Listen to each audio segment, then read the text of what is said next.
India టీంకు గట్టి ఎదురుదెబ్బ తగిలింది. ఇంగ్లాండ్తో జరిగే సెకండ్ టెస్టు ముందు గాయం కారణంగా స్టార్ బ్యాటర్ ఆల్రౌండర్ దూరం కానున్నాడు.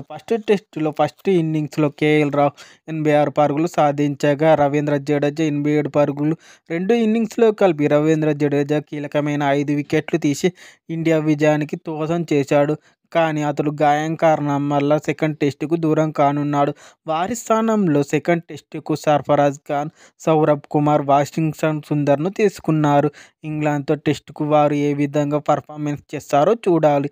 రంజీ ట్రోఫీలో సర్ఫరాజ్ ఖాన్ అద్భుతమైన ఫామ్లో ఉన్నాడు. సర్ఫరాజ్ ఖాన్ ఇంగ్లాండ్తో జరిగిన టెస్టులో అతడు అద్భుతమైన పర్ఫార్మెన్స్ చేశాడు. 166 బంతుల్లో 154 రన్స్ చేసి 15 ఫోర్లు 5 సిక్స్లతో చెలరేగాడు.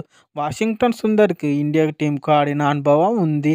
సౌరభ్ కుమార్ టెస్ట్ డెబ్యూట్ ఏ విధంగా పర్ఫార్మెన్స్ చేస్తారో చూడాలి. Please do subscribe my channel. మరిన్ని అప్డేట్స్ కోసం నా ఛానల్ని సబ్స్క్రైబ్ చేసుకోండి. Please subscribe me.